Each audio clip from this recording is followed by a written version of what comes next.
What's up, UPC fans? This is D-Pad Gamer here, and I am bringing you another coach interview. Why don't you go ahead and introduce yourself? Yo, what's up, guys? It's Levine May, the coach of the Boston Keldeos. Looking forward to this season. Should be fun. Hopefully we can get some wins here. You guys should check out my channel. So I have some good videos on there. A bunch of other leagues that I'm in, a few Nuzlocke type of stuff, and a video that I just put up because I just hit 50 subs recently.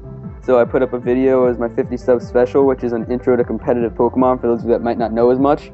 It's a pretty cool video, so you guys should check that out. And hopefully you guys support us this season. All right, thank you very much. And that actually covers the first thing, which was to tell us a little bit about your channel. So got that right out of the way. Thank you. Sounds good. All right. So the first question would be, what do you prefer? Do you prefer doing Wi-Fi battles or showdown battles? 100% showdown, because I do not have the time to gen. If I had the time to gen, I probably would actually enjoy the Wi-Fi battles, but I just don't have the time to gen stuff or breed or anything, so I prefer showdown. Gotcha. Yeah, I'm a Wi-Fi battler myself, but I use showdown more than I do Wi-Fi, so that kind of tells you about how fast showdown is. Yeah. So tell us a little bit about your past experience. You mentioned that you're in a few other leagues. Yeah, so I'm in a few other leagues. Haven't won any yet, but we've had some pretty good seasons, pretty solid seasons.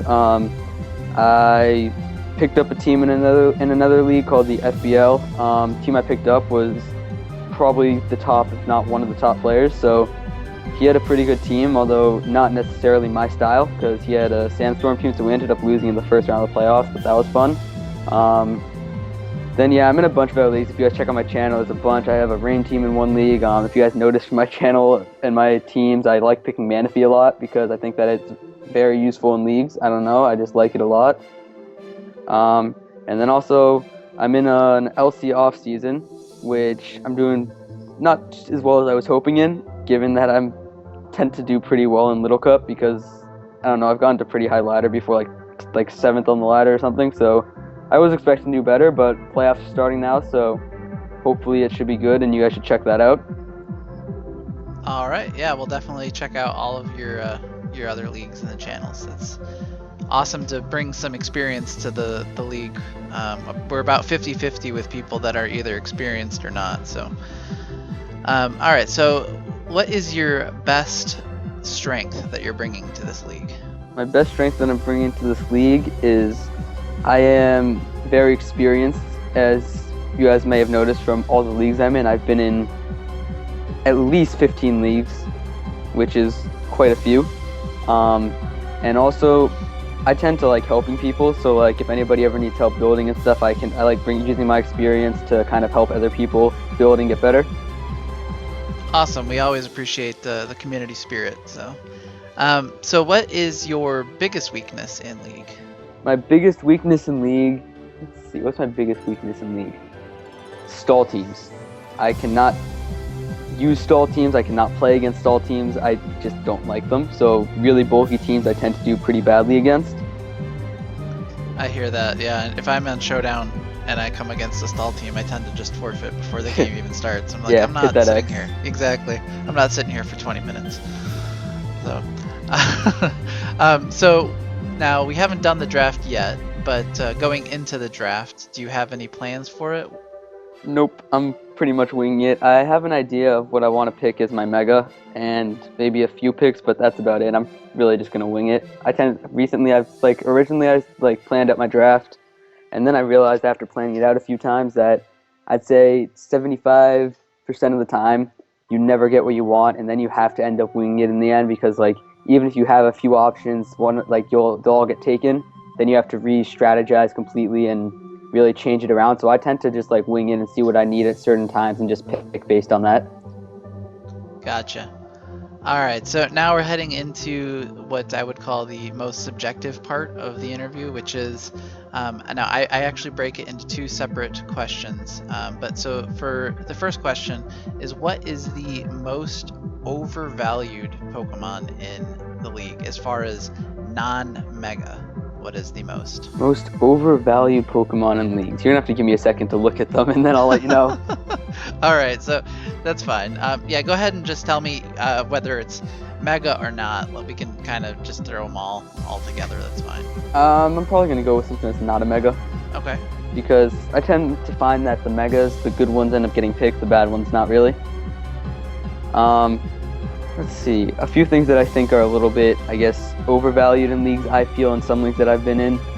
One of the things that I think is a little bit overvalued is Excadrill, because I find that unless you have a sand team, its lack of speed and lack of kind of versatility really ends up hurting you. Yeah, it's a great rapid spinner. Just, I don't know if I want to use, in my case, a tier 1 pick, I think it's tier 1, to pick up just the rapid spinner. I want something that can really do a lot of jobs. So I feel like that's overvalued. And then the other one that I think is really overvalued, which is more recent because it's kind of new Pokemon, and based on that, I think you can guess what I'm saying, is Volcanion. I have never personally used it in a league, but from what I've seen, it does not do as well as some people think it should. I just think that it's just not the most versatile Pokemon in the world. I love the typing, I love the Pokemon, but I just feel like it's a little bit overvalued in leagues. Like, I've noticed a lot of leagues where it's picked number 1 overall, which I can understand because, like, a lot of people want to, like, try to use this new Pokemon in a league and stuff, but I definitely feel like it's a little bit overvalued to be picked number 1 overall. Yeah, I hear that. All right, so then this kind of is the flip side of things. So what is the most underrated Pokemon? Underrated. So with me, I think that, like, for me, a lot of stuff is, I would consider underrated, but then there's stuff that I just purely hate. And I guess that you could also consider those what I think is underrated, because people can get them pretty late in the game and they end up beating me multiple times. Like, Ditto kills me a lot, because a lot of the time when I'm fighting, I like to set up a little bit. And there's a league that I was in, the league that I was actually talking about before, where I picked up the Sand team, where I set up 2 Cotton Guards, so I was at max defense, and I kind of forgot that Ditto was there, and I thought that I would be able to live a Hyper Voice from it, which was a mistake on my part. I could not live it, and it kind of killed me and won the match. So that's kind of one thing that I think is a little bit underrated. And then another thing that I think is kind of underrated is, look at the tiers, see if I can find it, because there's definitely a few things that I definitely think are underrated that are in lower tiers than they should be. One thing that I think is definitely underrated is Mega Aggron. Yes, everybody thinks that it's great, but I think that it's way too good to be a tier 2 Mega. And also Mega Deontay, I also think is kind of underrated, because I think that should also be a tier 1 Mega if you know how to use it. So those are 2 things that I think are underrated. Awesome. So yeah, I really enjoy this part of the interview most, I think, because everyone gives me a different answer. I almost always hear stuff like Mew or for the overrated, and the underrated, though, it's really like whoever they're like, you said Ditto, and other people give me totally different answers. So I really love this part of the interview. Yeah. So coming up to the season starting soon, who are you the most nervous about playing? To be completely honest, I am not really sure, because I have not been in leagues with a lot of these people, and I have not taken the time, because I don't have the time at the moment to really look at their battles and see who's I think would be good and who isn't. Like, I've been in leagues with a few people. Let's see, let's count 1, 2. Yeah, I've only been in another league with 2 people in this league, so I think it should be interesting to really see everybody's skills. But based on the fact that I've only been in leagues with 2 of these people, I think that the person I'm most nervous to fight against is Turk, Conquer Turkey.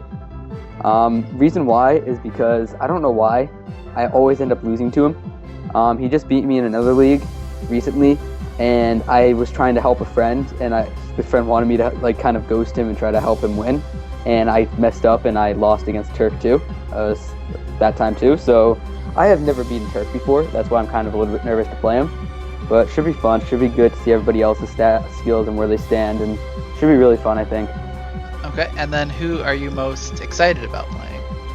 I'm excited about playing Alex, because, and yeah, based on what I've seen, he's pretty excited to play me too, because we were in a league a while back, and we haven't really talked recently until probably within the past month. So I'm kind of excited to play a friend that I've known from before again. Yeah, I just got finished doing the interview with Alex, and he said the same thing. He's excited to play you too. So Yeah. I think this is going to be one of those things where everyone is really interested in following just because of the friends playing friends and the quote-unquote rivalry between the two of you. So. Yeah. Should All be a right, good so fight. yeah, so the last question is then, who do you think the champ of the UBC Season 3 is going to be? I'm kind of biased. You asking me that? It's a loaded question. It's a very biased question. Obviously, I think I'm gonna win. I'm not gonna second guess myself, because if I second guess myself, I'll probably play worse. And the other thing that I've Absolutely. learned from playing in these leagues is never overestimate somebody, never underestimate them. Always look at them as an equal.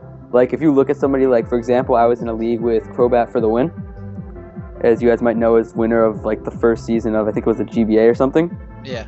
And I was in a league with him, and like I expected him to be really good, but then I was thinking to myself, I was like, you know what? He has not played in a while, and I started trying to think of stuff in my head and like try to push people down if I think they're better, push people up if I think they're worse, so that I kind of look at them as equal ground, so I play well against them and I can win. I think I'm gonna win this. I think I can pull this off. I'm confident in myself. Awesome. Yeah, I think that's probably the best way to look at it. You look at like Giants versus Patriots, the first Super Bowl they went to, and no one expected the Giants to win, and they did. So It's a tough place in my heart. I'm a Patriots fan. oh, I'm sorry. Though. I'm a Giants fan. All good though. Oh, I guess I need to beat you then. If you already play, are you in the league or are you just analyst? I'm an analyst, but I'll see you next season. Okay, sounds good. Yeah. All right.